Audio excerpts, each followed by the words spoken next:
Council of Elders in all the 16 regions. I've also engaged our presidential candidate, His Excellency Dr. Mahmoud Bawumia, President Kufuor, President John Ajekun Kufuor, President Akufo-Addo, and our parliamentary caucus. These engagements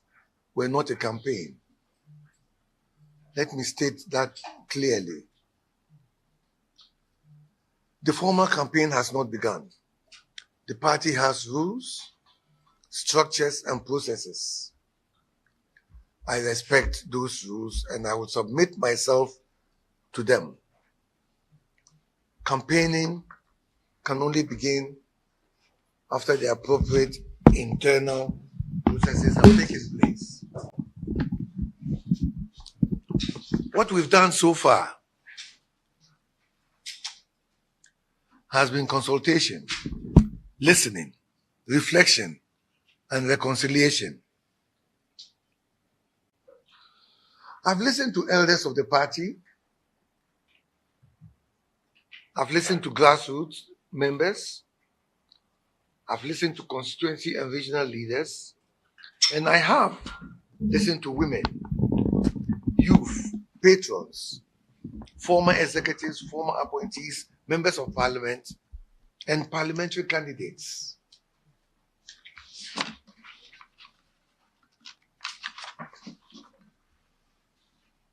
I have also listened to ordinary party workers who have carried the elephant through very difficult terrain for many years. And in listening, I have heard pain, I've heard disappointment, I've heard frustration, but I've also heard hope. I've heard loyalty. I've heard courage. I've heard a strong desire that the MPP must rise again. It is after these extensive consultations that I'm here today to formally announce my intention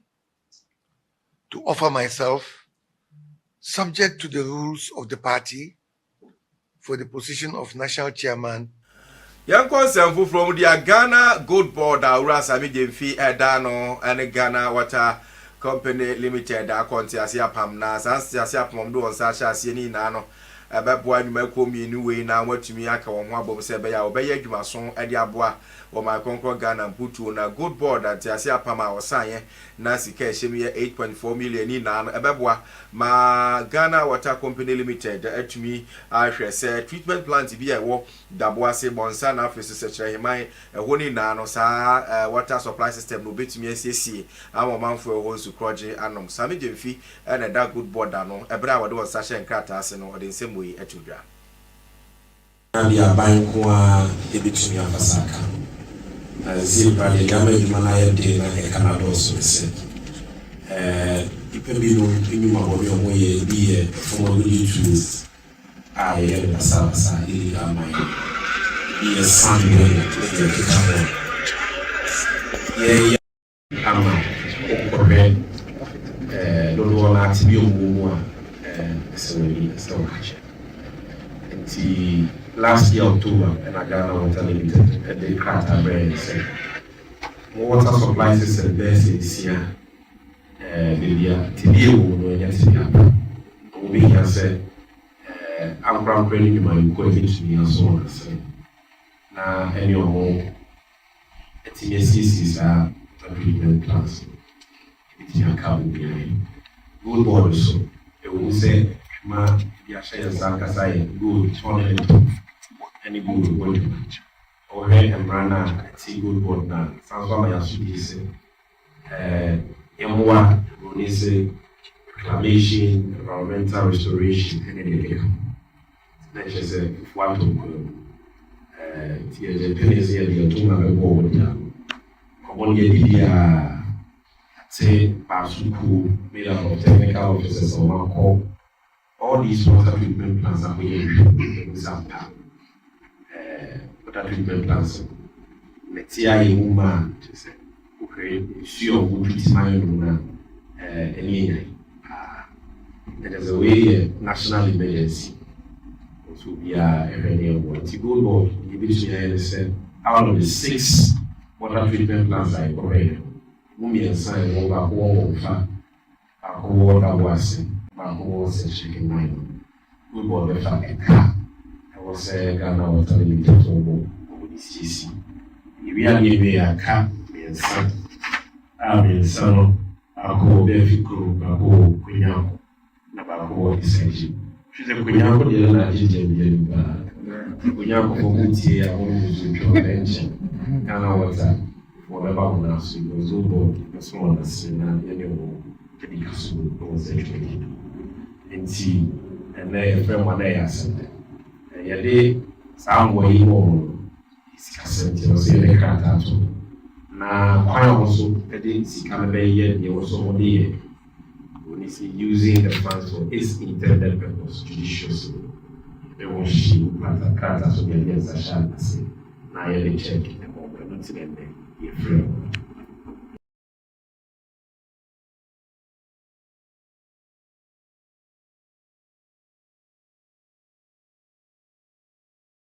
And what you know, Adam Mutawakilu, one and I am managing director, the Ghana Water Company Limited, or the next Sabato, such as Aramotu, our money good board, you to know. A baby Abwa, now obey our family, yes, a baby, but 1 month to crowd so, but tempo temu contract we are, one more at once, Sasha Sieno, Ubenya Numina, so once I ate me, I can bless a fatum.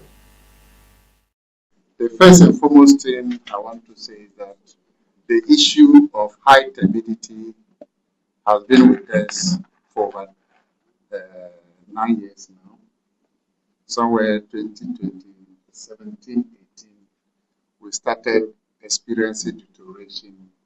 in our water bodies, so it must be on record. But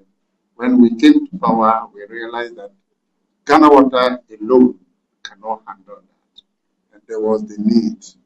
to get other agencies to come to our aid, and that's why we have to approach you.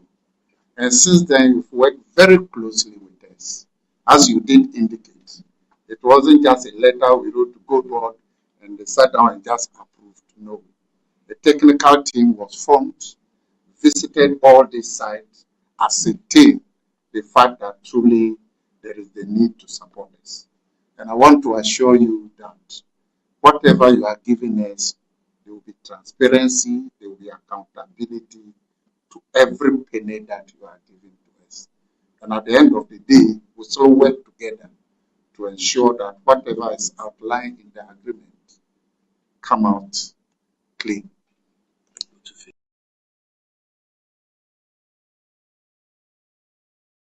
Young Consenfu from Supreme Court ato Kasemwa Nano High Court 80 ye se owura freno se ye papa pa kwesi nium ne bank GN bank no wo mo san so emeye adwuma na wo hwe Court of Appeal rather wo mu ruling na wo de ba ye se pa kwesi nium ne bank no kwan ye fa so ji wo mo license free wo mo sem no na emfamra kwan so eno nti Central Bank ne hwe na won san so in state ma no ni na ne se onfa the license ma no nkoye adwuma sika kra bia hodo no omie bie eno nti pa kwesi nium kra frase kan ya so we kra de obesha se free Cape Coast na watetire mu sa anche na GN Bank asan so afa ne ntuma pa fra bi we be shita Ghana ba bia di ebra ruling ni ba de netese ani gisem kese papa na asem no se the ruling na Appeal Court de ba no Central Bank no Bank of Ghana so na wa kire se etwetwe wona so kakra eno nti watabri asem no de kodan Supreme Court so o mekire mu se license impa Appeal Court a kire se wo mfa ma pa akosi no ne kwan so ano no obetumi ayi na dwuma se na mna ka ankasa na no na wo mo de kodan anye ndada ruling ba ya Supreme Court kire mu se ayampo wo mo ntwen so kakra nsana na wo mo anhwe nsem ne kam se Appeal Court ruling na wo de ba ye no ne kwan so de a fine papa no betumi akoso ayi na dwuma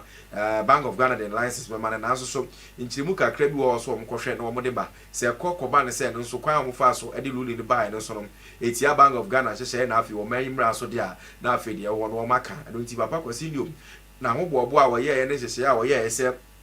ni GN Bank no enka wo bebie no sabre o se wonya abotre na wotwen kakra sanse Supreme Court atu ni nan esi asem ni mu a Appeal Court rule na wo de ba no kire se wo di tum primprim ya enye enye se ono so a wabo agu na enye ono so a wage atum na emum ono anso beje da na wo mahwa asem ni mu awe se rule na wo de ba ye no ne kwan so ano no dia na ne GN Bank be sanso ahye ne dwumadi ase ba ko ba ne se judgment foforo eba wo Supreme Court de na sa nko amfa ma papa kwasi nyumre ne GN Bank dia na sanso akoya asem dada nanti anapai we eya asem a efuru abana papa kwasi nyum kire se owo twen honhom vija wa twekura wa twen na ye biri kuma ya Supreme Court ka wa asem nti obeto ne bo ase na wa twen wo gidie se de beko bia no enkunimdie beko e de amane bio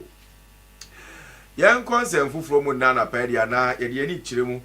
wo kujo ponkroma na kachi wono yo fuase aye bibi abato mpeso ano wo mra hye bedwani na baba na sem wo kai na akire sa yese de Ghana se obi nya asempa akoda afiase a na sem wo mobo enkankan na ni sipan eso na wa obi nya asem no wo di sa hye so de blue white and red nachi wo bedemu ama wa hwe a ye ni wa asem so na da afiase eno na koya asem bi akoya mobo papa na nka bail conditions so kra de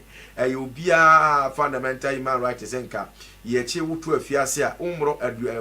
den nafuana na se don hwere na duana nwotwe o se etumi nya nyina so bi na ye ma wokọ na afi asem no ye to aso di se wo court na ekwa na ekọ ne de keke ho a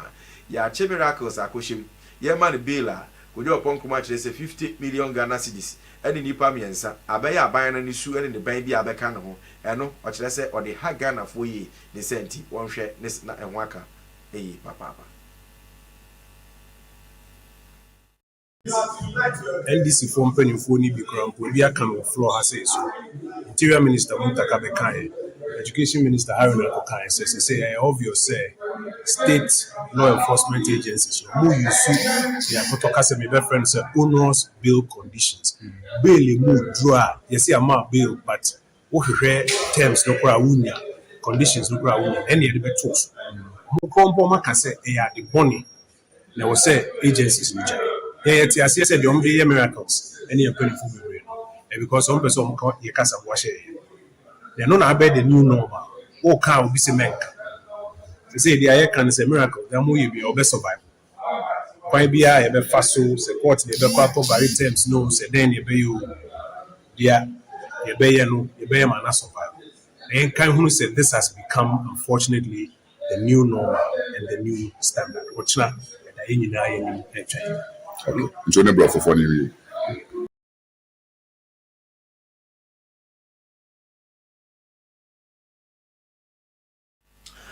yamfa ya ni nkyeremu ewo sehwe na ade woni kyeremu sehwe antro nso a omanfo ewo kyerɛ sɛ aban ɛhyehyɛ bi ane nkɔfo bi ana motu mu tutu pa fa from agudie tu hu no wagye tu wanye yeda ne senti wo mo de o ma reject illegal mining wo mo potem okra mo fra aban sɛ onfa ehyehyɛ papa enwo kwan so sɛ ne be beboa na omanfo ɛho nso wo mbetumi ayɛ from agudie ni tu no yie na bibia aboa amhwɛ sɛ nsase ɛsɛ wo na no ɔden nsuo nso ɛsɛ na no ɔden na nse kura de nyara wa na de abeto mo so afei so awowo ba betu from agudie ni kwa wo mo ho no mu nya bindi ni senti wo sra ban sɛ wontwe nani emna sɛhwi antro nsu na afei kwan po betumi afa so etu gold no ɛwɔ masase ni mu no omuntu na timemfo so eni de men obebre ani ama mrantia ani ketesie wo magu na wo mu no obia adiye a ne ho nkyere no yansu kura nso yesa na ama mrantia no enyina aba ahwete esan so obia anya adwuma anye ti ama obia aye basabasa enti yete se adwuma na iba no na ye de pa enso ekoduru ba bia na aye wantwi kakra mente me ho ase enti na da ya anya sa akwanwa yesra ban se won hu ye mobo na wontie yesufre ne ye kan nyina na wanyama ye na adwuma no mumie se ne be ya yansu kure yansu be fa ne ntoma pa eden afura emumrantewa ene maba wa yansu ye benya adwuma yanya bi nso ade ahwe ye mma esan say ye ma time for this is here ba say galam say na say o man no side ya obey responsible cooperative miners eno no abana nkasa e support na na impan for nso e support eno na impan for say we to zu kodua mu ade atum say responsible cooperative mining dia ene ye nyina ade atum kire say kodua etu mabu ni adwuma nye omufrim aha say akommia me akoye adwuma na o say be say responsible cooperative mining bi wato zu a ebebo ama mabu ni adwuma aye ebebo ama mabu asua adwuma na onya mpuntuo asase nya yisu wie a yebetumi asa yisu ni biem e dia so wie beba oman nim e be ma ye ma menem ne agye ne ma odigwa okrodam so atena ha bra omfo ka enko chichi ni bencheye amadwumadi nso abaso okrodam e be yi basaba na no kra no ewo asem no ho no na jeni mboate okasa de ma amahene a wo se wi antrusu kasa kirem se ono ene na hemfo afei wo mo amwo kromo na residents na kom ho abom adenkro no ma yese illegal mining ye bi nkoso wo se wi antrusu sanse wo mo do wo mo kro ni ye papa apa ena asase nso so no wo mo ani je ho ne senti wo mo bia ma me fa asase no se oba be funtam na be yi gold be wi ase ne wase no eno nti ene wo mo de da ba se ono ankasa wo nhye pa bia omrem antrusu na nanom be gina tum na o matufo magudie gold about here. And the advent of indiscriminate galamsey and those things, we don't accept it here. We've never accepted it, and you will not. So we are happy to hear the government flagship program of responsible cooperative mining. What is the responsibility about it? The responsibility about it is that the community owns the project. If you should accept, to get employment for our youth, the social amenities so called or so named can be had.